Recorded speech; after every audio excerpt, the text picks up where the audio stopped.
All right, guys. So we're going to talk about the limiting reagent homework.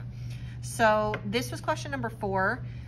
It said that if 11.45 grams of aluminum metal are reacted with 67.55 grams of copper 2 sulfate, find the mass of copper formed. So again, to go through this process, when you're given 2 starting amounts of reactant, what you're going to do first is make sure you have a balanced chemical equation that gives the relationship between all of your reactants and products. And then you'll start with each given amount and take that given amount and work it until you figure out what they're asking you for. In this case, it was the mass or grams of copper. So I started with the first value that was given to me in the problem and worked it out. And using that information, I determined that we had enough aluminum to make 40.45 grams of copper.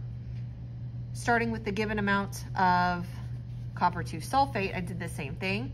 I took the amount of copper 2 sulfate that was provided, worked it out, and determined that we only had enough copper 2 sulfate to produce 26.89 grams of copper. So remember how this works. The smaller value is the answer. We're only going to be able to make 26.89 grams of copper before we run out of copper sulfate. So this right here, the starting amount that gave us the smaller value for theoretical yield, that starting amount is our limiting reagent. That's the thing that ran out first.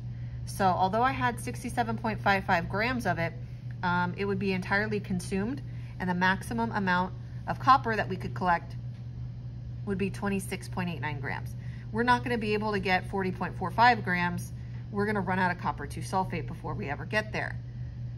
And what that means is that the aluminum is what we call the excess reagent. That's the one that's left over. So we're going to have some leftover aluminum. We're not going to be able to make 40.45 grams of copper using the aluminum. We're going to be able to make 26.89 grams, and then the copper 2 sulfate runs out, and we'll have some extra aluminum left over. So the question in number 5 is how much remains? So first off, which reactant remains? It's the one we have extra of. It's going to be the aluminum.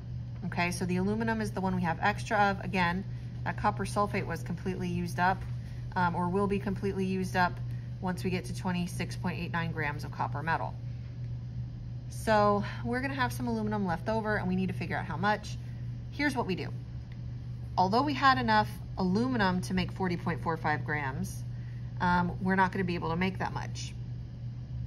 In fact, what's the extra? Well, if I take the 40.45 grams of copper that is possible using my aluminum and subtract the 26.89 grams of copper that's possible, right? Again, this stuff's going to run out when we get to 26.89. The difference between my 2 calculated values is going to be very important to this calculation. So 40.45 minus 26.89, we get 13.56. So I have enough aluminum to make an extra 13.56 grams of copper. We're never going to be able to make that because we're going to run out of copper sulfate, but I have enough aluminum to make another 13.56 grams.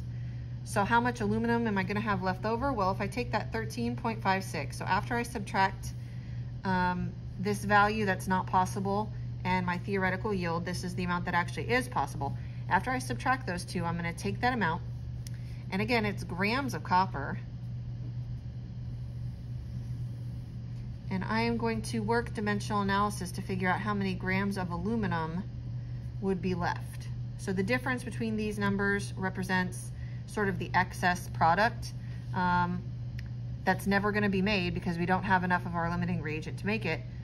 But using that amount of excess product, we can figure out how much of the excess reactant is going to be left.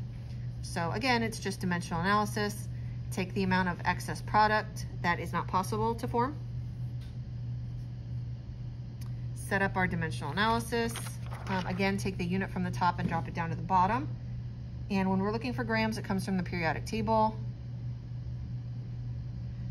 And that mass from the periodic table is always equal to 1 mole of that same substance. Take that unit from the top, drop it down to the bottom of the next conversion factor. And guys, once you have moles down at the bottom, it's time to do your mole ratio. And again, that mole ratio comes from our balanced chemical equation. So we know that 3 moles of copper are produced every time 2 moles of aluminum react. So our mole ratio is 3 to 2. Drop that unit down. They asked us how much. They didn't give a unit, but anytime they ask how much and don't provide you with a specific unit, it's grams. So we're going to convert moles of aluminum to grams here. Again, this number comes from the periodic table. And that number from the periodic table always goes across from 1 mole. So that we multiply across the top. You can do that in parentheses, then hit divided by in your calculator, and then multiply across the bottom in parentheses. And that gives you the final answer. So anytime you're looking for how much of your excess reagent remains after the reaction goes to completion, you subtract your theoretical yield, which is the amount that's possible, from that impossible amount that couldn't be made. And so that difference represents sort of the excess amount of product that we have enough aluminum to make. Convert that excess amount of product to the excess amount of reactant. And that's how you get your answer.